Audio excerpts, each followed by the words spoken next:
ইকবাল খান ধীর কণ্ঠে শুধালেন, বাসায় বিষয়টা জানালে কি হতো? বিয়েটা আমার সিদ্ধান্তে হচ্ছে জানলে তোমরা কেউ সেভাবে রিয়্যাক্ট করতে না, কিন্তু যদি একবার আবিরের মেঘের বিয়ের কথায় সামনে উঠে যেত তখন সবার আগেই ব্যাগরা দিত মোজাম্মেল আর তার সাথে ওর মেয়ে। এজন্য তানবীরের আগে থেকে বলে রেখেছিল যেন বাসায় বা আবিরের সামনে বিয়ের কথা না উঠায়। এখন যেহেতু বিয়ে হয়ে গেছে আর ওরা বাসায়ও নেই, তাই তোমাদের জানালাম। মোজাম্মেল খান মুখ ফুলিয়ে রাগী স্বরে বললেন, আমি জিতে গেলেও হেরে গেলাম ভাইজান। আলী আহমেদ খান ঠাট্টার স্বরে বললেন, তোকে আগে বলেছিলাম এত খুশি হয়ে লাভ নেই, কারণ আজ নয়তো কাল তোর জিত হারে পরিণত হতোই। মোজাম্মেল খান মাহমুদা খানের দিকে তাকিয়ে ভারী কণ্ঠে বলেন, তুই কি এই কথাটা আগে বলতে পারতি না আমাদের? সাহস হয়নি ভাইয়া, অনেকবার বলতে চেয়েছি, বলতে পারিনি। ইকবাল খান তানবীরের দিকে তাকিয়ে রুষ্ট স্বরে বললেন, তোর এত সাহস হলো কিভাবে? তানবীর মাথা নিচু রেখে বলতে শুরু করেন, আপনাদের মতো বন্ডিং খুব ভালো, আর আমাদের বন্ডিং খারাপ নাকি? আমার ভাইয়ের জন্য আমি যা ইচ্ছে করতে পারি। আদি ঠিক কি না বল? আদি এতক্ষণে খাওয়ার তালে ছিল, কে কি বলছে সেসবে গুরুত্ব দেয়নি। আচমকা তানবীরের প্রশ্ন করে আদি না বুঝি সঙ্গে সঙ্গে বলে উঠল, একদম ঠিক। আলী আহমেদ খান মৃদু হাসলেন, তবে মোজাম্মেল খান রাগে ফোঁস করছেন। তানবীর চুপচাপ উঠে গেছে। এমন সময় রাকিব অফিসের জন্য রেডি হয়ে নামছে। কিছুদিন যাবৎ আবির ব্যস্ত থাকায় রাকিবকেই সবটা সামলাতে হচ্ছে। রাকিব নিচে আসতেই আলী আহমেদ খান ঘাড় ঘুরে রাকিবকে দেখে গুরুগম্ভীর কণ্ঠে বলেন, রাকিব এদিকে আসো। জি আঙ্কেল। তোমার বন্ধু কোথায় গেছে? রাকিব নির্দ্বিধায় জবাব দিল, কক্সবাজার। তুমি আগে থেকে জানতে? আগে থেকে জানতাম না, বিয়ের দিন রাতে জানতে পেরেছি। বাসায় কাউকে জানাওনি কেন? আবির নিষেধ করেছিল। নাস্তা করেছো?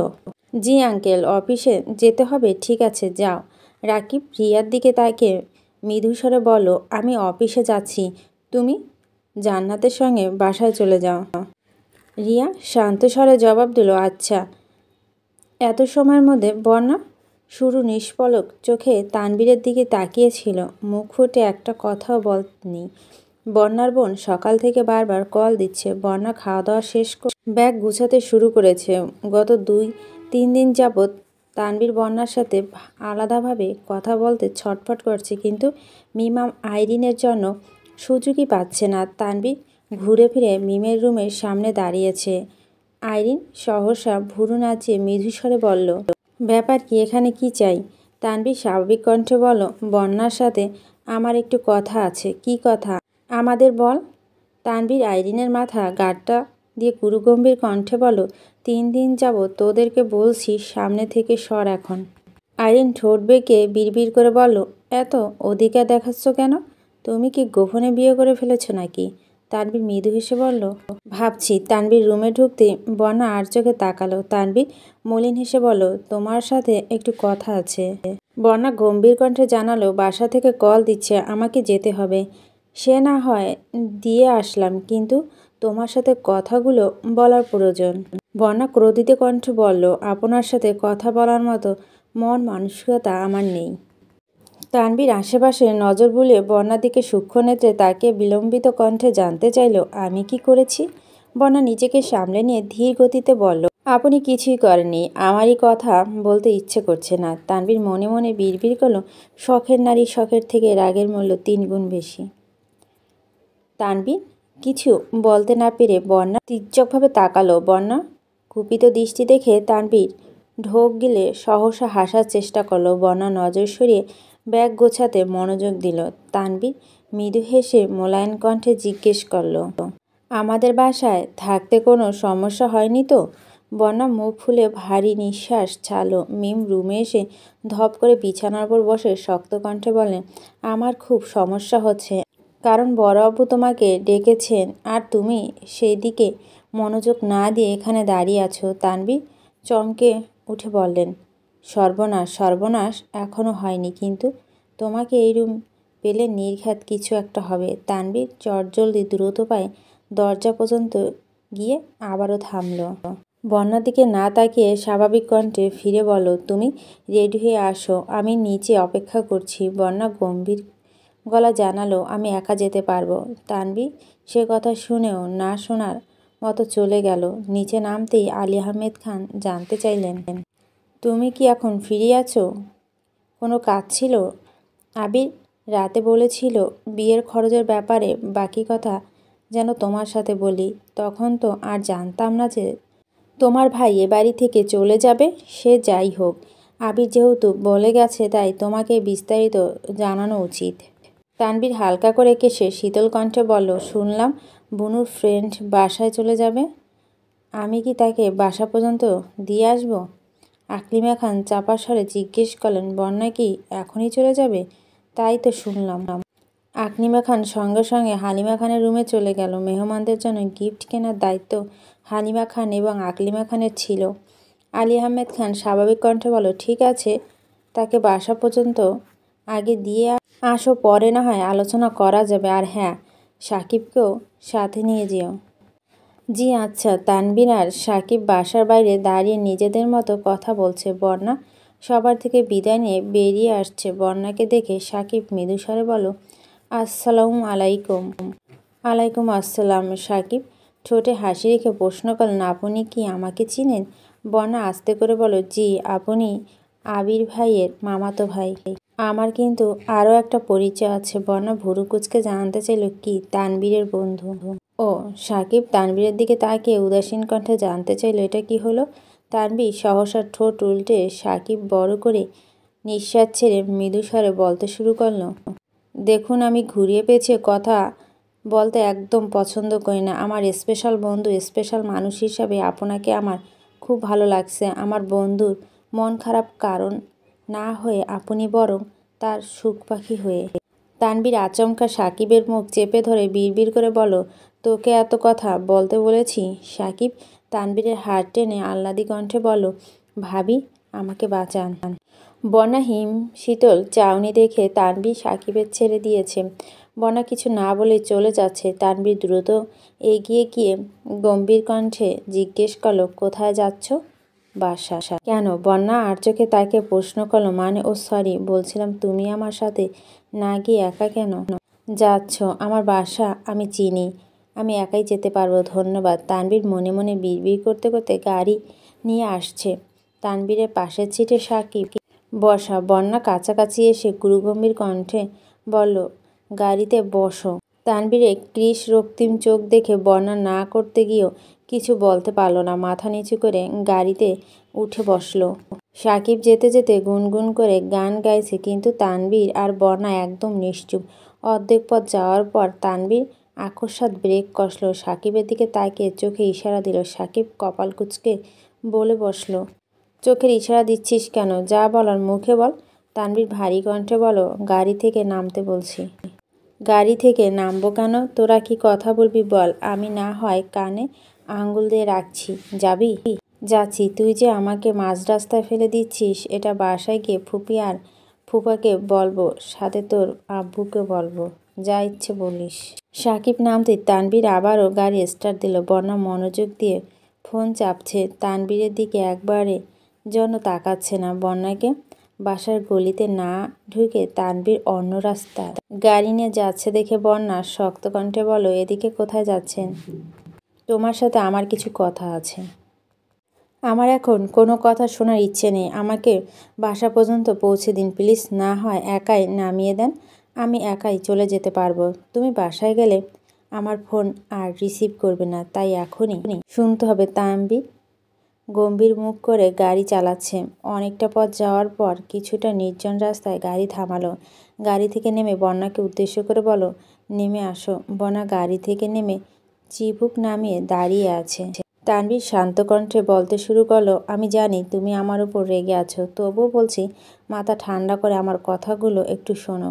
মন আর মোহনার সম্পর্ক অনেক গভীর। মনের আকস্মিক পরিবর্তন একটা মানুষকে মানসিক আর শারীরিক দুদিকেই অকেজো করে দিতে সক্ষম। প্রতিনিয়ত রং বদলানোর এই পৃথিবীতে আহত মন নিয়ে বেঁচে থাকা বড্ড দায়। তবু আমাদের নতুন করে স্বপ্ন দেখতে হয় মনের ভিতরে বেঁচে থাকা নতুন উদ্যম জাগানো হয়, কারণ আমার কোনো না কোনোভাবে কারো না কারো কাছে না চাইতেও বন্দি হয়ে যায়। ভাইয়াকে আমি কেবল একবার মুখ ফসকে মজা করে বলেছিলাম আমার বোনের প্রতি এখন যতটা আবেগ আছে সেটা যদি পরবর্তীতে না থাকে, তখন যদি তোমার মনে হয় বুনু শুধু তোমার অবুঝ মনের বিবশ বাসনা ছিল। আমার ছেলে মানুষই কথাগুলো ভাইয়ার কাছে এতটা গুরুত্বপূর্ণ হয়ে যাবে আমি কোনোদিনও কল্পনা করতে পারিনি। এত রিকোয়েস্ট করে ভাইয়াকে থামাতে পারিনি। ওই পরিস্থিতিতে আমি না পারছিলাম বাসায় কিছু জানাতে, আর না পারছিলাম ভাইয়াকে আটকাতে। বাধ্য হয়ে চুপচাপ সব কিছু মেনে নিয়েছিলাম। সেই ঘটনার পর থেকে আমার মাথায় সর্বক্ষণ একটা অজ্ঞাত দুশ্চিন্তা ঘুরপাক খেত। তবে ভাইয়া বরাবরই নিজের জায়গায় অক্লিষ্ট ছিল। প্রথম দিকে বুনুর ব্যাপারে আমার সাথে কথা বলতে ইতস্ততা বোধ করলেও বিয়ের পর ভাইয়া সম্পূর্ণ বদলে গেছে। আমি এখন একটা মানুষ যে ভাইয়ার পাগলামির চরম মাত্রায় যেমন দেখেছি, তেমন ভাইয়ার অবাধ ধৈর্যর অন্তরও দেখেছি। 12,000 কিলোমিটার দূর থেকে ও একটা মানুষ আরেকটা মানুষকে ঠিক কতটা ভালোবাসতে পারে, এটা ভাইয়াকে না দেখলে হয়তো আমি বিশ্বাসই করতাম না। একটা সময় পর্যন্ত আমি খুব ভয় পেতাম, ভাই হয়ে একমাত্র বোনের ব্যাপারে এত বড় সিদ্ধান্ত একাই নিয়েছি বলে নিজেই খুব দোষারোপ করতাম। কিন্তু এখন আমি গর্ব করে বলতে পারি আমি আমার বোনের জন্য বেস্ট সিদ্ধান্তটা নিয়েছিলাম। হয়তো ভাইয়ার বিয়ে করার সময়টা ভুল ছিল, কিন্তু নিয়মের কোনো ভুল ছিল না। ভাইয়া বুনুকে সব সময় বউয়ের মর্যাদা দিয়ে এসেছে। বন্যা, তুমি বিশ্বাস করবে না ভাইয়া কত রাত নির্ঘুম কাটিয়েছে, কতবার বুনুর জন্য সীমাহীন কেঁদেছে। বাসায় ফিরে প্রথম বুনুর চোখের দিকে তাকাতে পারতো না, বুনুর সাথে 2 মিনিট ভালোভাবে কথা পর্যন্ত বলতে পারতো না। এই পরিস্থিতি থেকে নিজেকে সামলানো স্বাভাবিক জীবনে এসেছে। নিজেকে প্রতিষ্ঠিত করার জন্য অধৈর্য জেদকে কাজে লাগিয়েছে। এই সব কিছুই তো ভাইয়া করলো, কিন্তু আমি আমার ভাইয়ের জন্য কি করলাম? উত্তর ছিল কিছুই না। তাই সিদ্ধান্ত নিয়েছি আব্বু আর বড় আব্বু দুজনে যা বলার আমিই বলবো। রাকিব ভাইয়াকে জানানোর পর রাকিব ভাইয়া বলেছেন ওনারা আমার সাথে থাকবেন। গেলাম বড় আব্বুর অফিসে, কিন্তু ভাগ্যক্রমে শুধু বড় আব্বুকেই পেয়েছিলাম। সাহসের অভাবে প্রথম দিকে বিষয়টা মুখ পর্যন্ত এলো বলতে পারছিলাম না। বড় আব্বু বোধহয় কিছুটা আন্দাজ করতে পেরেছিল, তাই রাকিব ভাইয়াকে পাঠিয়ে আমার সাথে আলাদাভাবে কথা শুরু করেছিল। খুব সহজে কৌশলে আমার থেকে সব কিছু জেনে নিয়েছে। আমিও সেই দিন কোনো কিছু বলতে দ্বিধাবোধ করিনি। আমি যা করেছি আমার ভাইয়ের জন্য করেছি, আমার বোনের জন্য করেছি, কারণ আমি বরাবরই তাদের মুখে নিখাত হাসিটা দেখতে চেয়েছি। এই সব কিছু শোনার পর তোমার যদি মনে হয় আমি ভুল করেছি, তাহলে তোমার যা ইচ্ছে বলতে পারো, আমি কিছু বলবো না। বনা রাশভারী কণ্ঠে বলল, আপনি মেঘের ভাই, আর আমি জানি আপনি খুব দায়িত্বশীল একজন মানুষ। আপনি যা করেছেন তা বুঝেই করেছেন, তাই এ ব্যাপারে আমার কিছু বলার নেই। তাহলে তুমি রেগে আছো কেন? এমনি বলে কতদিন কত কথা কাটাবে? কি হয়েছে বলো? আমার কিছু হয়নি, আমি বাসায় যাব। তানভীর আচমকা বন্যার মুখোমুখি দাঁড়ালো। বন্যা নামানো চিবুক উঠিয়ে গুরুগম্ভীর কণ্ঠে বলল, তোমার কিছু না হলেও আমার মনে প্রতিনিয়ত তেজস্বী ঝড় বইছে। অস্ফুট আবেগ নিয়ন্ত্রণ করতে করতে আমি ভয়ানক অপ্রসন্নতায় জড়িয়ে গেছি। শত শত নব্য স্বপ্নের ভিড়ে আমার অনুভূতিগুলো অবাঞ্ছিত ন্যায় পড়ে থাকতে দেখে আর পারছি না। সবার কাছে পরিত্যক্ত হলে আমার আবেগ আমার নিকট অত্যন্ত অভিনিষ্ট। অনেক সহ্য করেছি, আর সম্ভব না। বন্যা আতর্কিতে কয়েকবার পিছিয়ে গেল। তানবীরের কথা মাঝখানে জেদি কণ্ঠে বলে উঠল, জীবনে যতটা সহজ বাস্তবতা ঠিক ততটাই কঠিন। আবেগের তাড়নায় নেওয়া সিদ্ধান্তগুলো অগভীর মানুষের মতো ক্ষণস্থায়ী। হৃদয়ে অপাবৃতে আত্মতা কিংবা একরাশ মুগ্ধতা চাই না আমি। মুখোশধারী মানুষের ভিড়ে নিজের অস্তিত্বকে হারাতেও চাই না। এত উচ্চাকাঙ্ক্ষী জীবন চাই না আমি, যেই জীবনে আকাঙ্ক্ষা পরিসমাপ্তি ঘটার সঙ্গে সঙ্গে আমার মনটাকেও তিক্ততায় ছেয়ে যাবে। আমি বাস্তবতাকে আঁকড়ে ধরে বাঁচতে চাই, অতি সাধারণ একটা জীবন চাই। আপনার আবেগ অনুভূতিকে অবজ্ঞা করার সাধ্য আমার নেই। তাই ভালো হয় যদি আপনি আমাকে কোনো কিছু না জানান। তানভীর নির্বাক চোখে চেয়ে আছে। বন্যার মুখে কাঠখোট্টা কথাটা তানভীরে বাকরুদ্ধ হয়ে গেছে। হৃদয় অঙ্গনে উতাল পাতাল ঢেউ, শ্বাস এলোমেলো হয়ে যাচ্ছে। সর্বশক্তি দিয়ে নিজেকে ধাতস্থ করার চেষ্টা করলো। বন্যার দিকে তাকিয়ে কাট কাট গলায় বলল, তুমি মেয়ে ভীষণ নির্দয়া। যতটা সুকৌশলে আমার অনুভূতিগুলোকে উপেক্ষা করলে, ততটা কৌশল আমার নিপাতেও প্রয়োজন হতো না। বন্যা দীর্ঘ নিঃশ্বাস ছেড়ে ফের বলতে শুরু করলো, আমাদের মধ্যবিত্ত পরিবারে তাই স্বপ্নগুলো আমাদের মতো মধ্যবিত্ত। আপনাদের মতো অনাবশ্যক চিন্তাভাবনা কখনোই করি না আমরা। বিলাসবহুল জীবনযাপন আমাদের নিকট কেবল দুঃস্বপ্ন। ঘুম ভাঙলেই যার অস্তিত্ব মস্তিষ্কে থাকবে না। আমার আব্বু একা চাকরি করে আমাদের 3 ভাই বোনকে অনেক কষ্ট করে বড় করেছেন।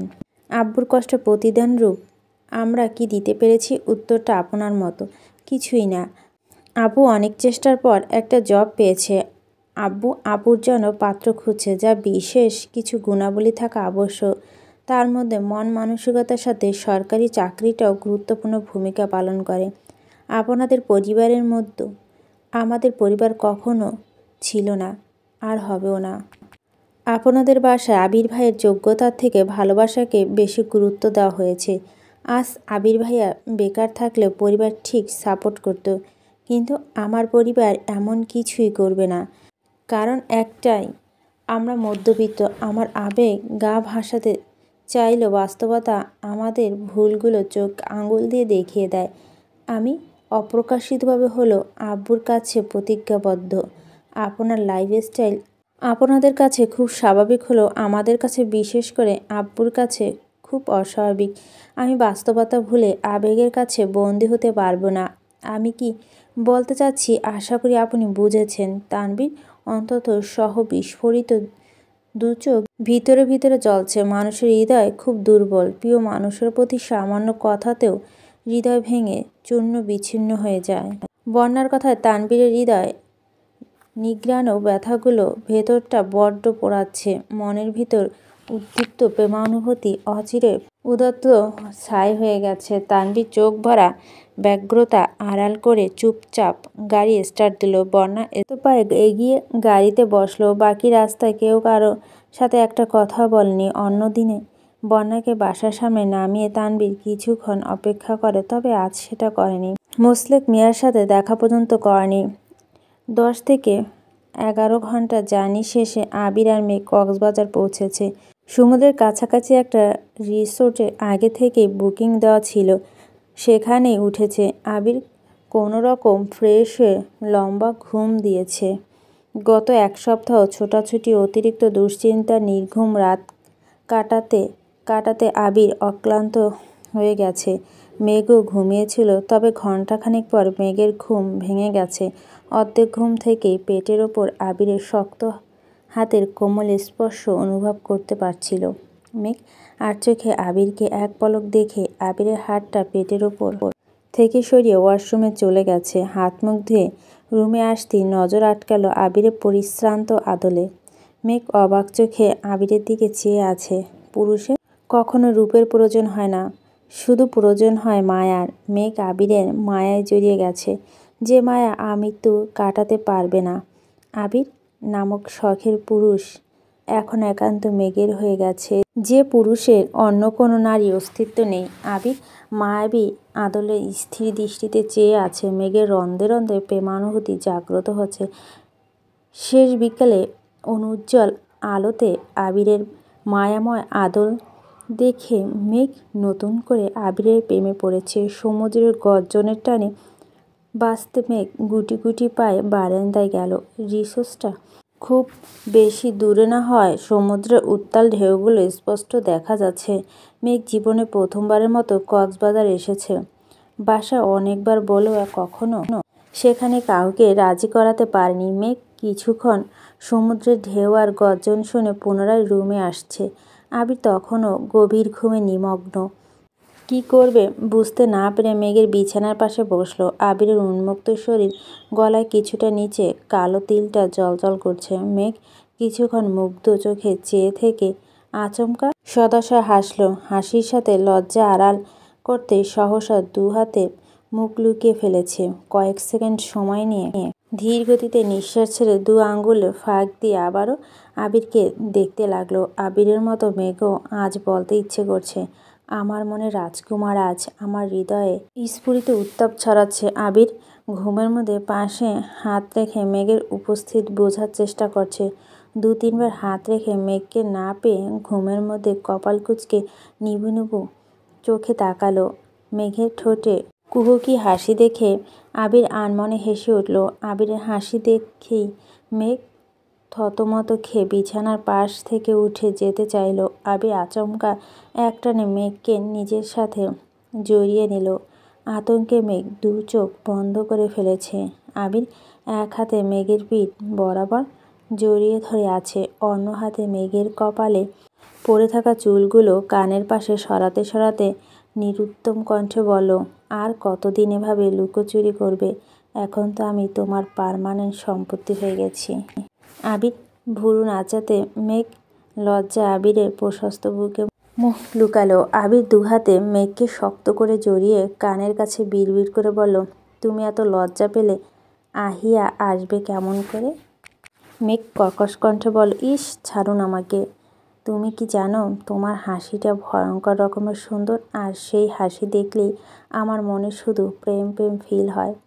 গত 2টা বছর বিয়ে করা বউয়ের কাছ থেকে কিভাবে নিজেকে দূরে রেখেছি এটা যদি তুমি বুঝতে তাহলে 1 সেকেন্ডের জন্য আমার থেকে দূরে যেতে চাইতে না। মেঘ আবিরের বুক থেকে ওঠার চেষ্টা করছেন কিন্তু পারছে না। মেঘ বাধ্য হয়ে ভীতিকণ্ঠে ভেদ অনুরোধ করল, ছাড়ুন। আবির ধীর কণ্ঠে শুধালো, মনের ভিতর যে আগুন জ্বালিয়েছ সেই আগুন নিভাবে কে শুনি? মেঘ হতবিহ্বল। আবিরের বলা প্রত্যেকটা বাক্য নির্লজ্জার পরিচয় দিচ্ছে। মেঘ বলার মতো কোনো কথা খুঁজে পাচ্ছে না। আবির মোলায়েম কণ্ঠে ডাকল, বউ। মেঘ নিশ্চুপ হয়ে আবিরের বুকের ওপর শুয়ে আছে। আবির পুনরায় ডাকল, ও বউ। মেঘ মৃদুস্বরে বলল, হুম। আবির সহসা মেঘকে বিছানায় শুয়ে কাত হয়ে মেঘের মুখের ওপর ঝুঁকে আলতোভাবে মেঘের কপালে কিস করল। মেঘের চোখে চোখ রেখে নিজের ঠোঁট ইশারা করল, আদুরে কণ্ঠে বলল, I went a deep kiss. মেঘ বিরস কণ্ঠে বলল, আমি পারবো না। কেন? আমার লজ্জা লাগে। আবির উদাস ভঙ্গিতে বলল, আমার লজ্জা লাগছে না কেন? কারণ আপনি নির্লজ্জ। আবির ঠোঁট বেঁকিয়ে হেসে কোমল কণ্ঠে বলল, আমি না হয় নির্লজ্জ বেহায়া, আপনি তো খুব লজ্জাবতী। তা একটা অসহায় ছেলের অসুস্থতার সুযোগ নিয়ে তাকে কিস করা সময় আপনার লজ্জা কোথায় জমা দিয়ে আসছিলেন? মানে আমি কাকে কিস করেছি? আমি যখন জ্বরের ঘোরে পড়েছিলাম তখন আপনি আমার অসহায়ত্বের সুযোগ নিয়েছিলেন। এখন সব কিছু ভুলেও গেলেন? বাহ ম্যাডাম, বাহ। মেঘ প্রশস্ত নেত্রে তাকিয়ে আতঙ্কিত কণ্ঠে শুধালেন, আপনি সেই দিন টের পেয়েছিলেন? আবির মুচকি হেসে বলতে শুরু করল, আম্মুর পরে তুমি একমাত্র নারী যার গায়ের গন্ধ আমি উপলব্ধি করতে পারি। তুমি নিঃশব্দে আমার পাশ ঘেঁষে গেলেও আমি নিগুড় ঘুমে থেকে সেটা অনুভব করতে পারি। তুমি দূর থেকে এক পলক তাকালেও আমার হৃদয় আর মস্তিষ্ক সদা জাগ্রত হয়ে ওঠে। তোমার স্পর্শ আমার শরীরের প্রতিটা শিরায় উপশিরায় রক্ত সঞ্চালন তীব্র থেকে তীব্রতা হতে শুরু করে। তোমাকে আগে বলেছি, আমি নিঃশ্বাসের শব্দে তোমার অস্তিত্ব উপলব্ধি করতে পারি।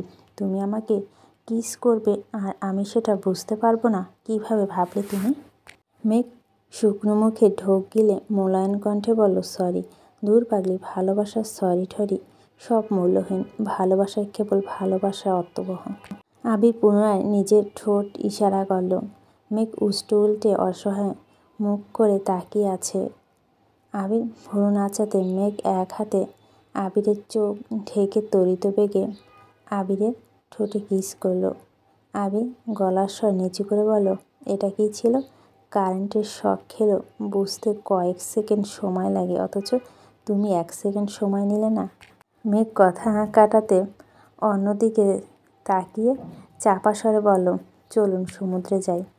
আগে আমার ইচ্ছে পূরণ করবে, তারপর ঘুরতে নিয়ে যাব, নয়তো চাবি ছুঁড়ে ফেলে দিব। মেঘ আকুল কণ্ঠে বলল, এখন না প্লিজ। আবির ঠোঁট কামড়ে হেসে আহ্লাদি কণ্ঠে বলল, এখনই প্লিজ। আবির অনুরাগে জাগ্রহে মেঘের আকুতি অচিরে ব্যর্থ হলো।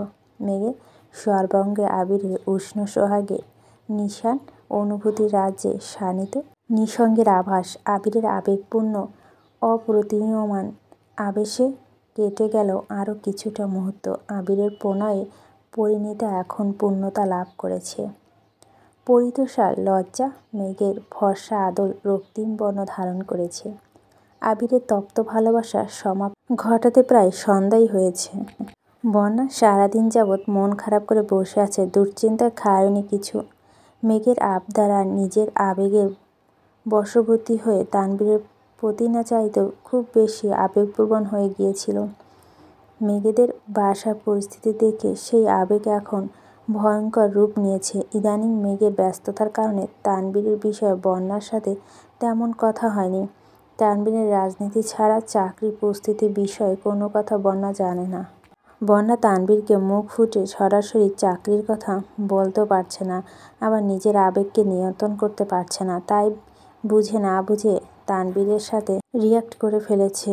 সেসব ভেবেই এমন খারাপ লাগছে। না পারছে তানবীরকে কল দিয়ে ভালো মন্দ জিজ্ঞেস করতে, আর না পারছে দুপুরের ঘটনা ভুলতে। হঠাৎ হৃদ এসে দরজায় দাঁড়িয়ে আস্তে করে ডাকলো, আপু। কি তোমার কি মন খারাপ? না কেন, স্পষ্ট দেখা যাচ্ছে তোমার মন খারাপ। বন্যা চোখ মুখ মুছে শান্ত কণ্ঠে জানতে চাইল, কিছু বলবি? হ্যাঁ বলবো। মেঘ আপুকে একটা কল দাও, আপুকে অভিনন্দন জানাতে হবে। মেঘ বাসা নেই, এখন অভিনন্দন জানাতে হবে না। মেঘ আপু কোথায়? কক্সবাজার। কি, আপু কক্সবাজারে গেছে? হ্যাঁ চলো আমরা যাই। বন্যা রাগী স্বরে বলো, যা এখান থেকে। প্লিজ আপু চলো না, কক্সবাজারে যাই, আমার খুব ইচ্ছে। বন্যা ধমক দিতে যাবে তার আগে হৃদ উত্তেজিত কণ্ঠে বলল, আমি আপুকে রাজি করাতে যাচ্ছি। আমরা সবাই মিলে কক্সবাজারে যাব। হৃদ একে ছুটে নিচে চলে গেছে। বন্যা নীরবে নিঃশ্বাস ছেড়ে চোখ বন্ধ করে শুয়ে পড়েছে। খান বাড়ির পরিবেশ বেশ নিস্তব্ধ। আত্মীয় স্বজনরা মোটামুটি সবাই চলে গেছে। আইরিন, ফুপ্পি আর মালা শুধু আছে। সাকিব বিকেলের দিকে তানবীরের সাথে কথাবার্তা বলে বাড়ির উদ্দেশ্যে রওনা দিয়েছে। মাইশা আপু ডেলিভারির সময় ঘনিয়ে আসছে। মালার আম্মু মাইশা আপুর বাসায় মালাকে সাথে নিতে চেয়েছিল, কিন্তু মালা জোরপূর্বক মেঘেদের বাসায় রয়ে গেছে। ভেবেছে ডেলিভারির আগে আগে চলে যাবে।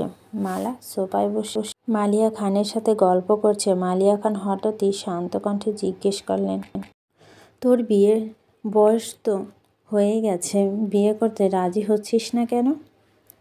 এখন বিয়ে কোনো চিন্তা ভাবনা নেই ফুপ্পি। কাউকে পছন্দ করিস? মালা উদাস দৃষ্টিতে মালিয়া খানের দিকে তাকিয়ে মনে মনে আওড়ালো, এই সামান্য কথাটা কি এতগুলো দিনের মধ্যে একবারের জন্য করা যেত না? মালিয়া খান ফের বলল, কি হলো? মালা মলিন হেসে উত্তর দিল, এখন বলে আর কোনো লাভ নেই। মালিয়া খান গম্ভীর কণ্ঠে বলে উঠল, আবিরের কাহিনী তো শুনলি। ও যদি এত যন্ত্রণা মাথায় না নিয়ে সরাসরি বলে দিত তাহলে ঘটনা এত দূর পর্যন্ত আসতো না। অবশ্যই আবিরকেও এত দোষ দেওয়া যায় না।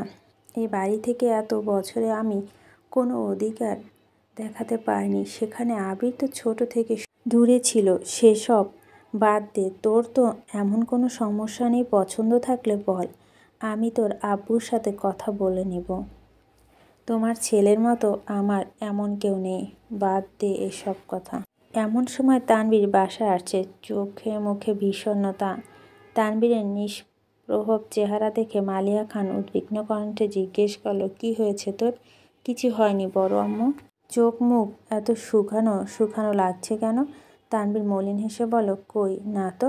মালিয়া খান ধীর কণ্ঠে বলেন, আবির আর মেঘ সাথে কিছুক্ষণ আগে কথা বললাম। ওরা বারবার তোর কথা জিজ্ঞেস করেছিল, তুই নাকি আবিরের কল রিসিভ করছিস না। কি হয়েছে বাবা? তানবীর স্বাভাবিক কণ্ঠে জানতে চাইল। ওরা ঠিক আছে, আলহামদুলিল্লাহ ভালো আছে। ঠিক আছে।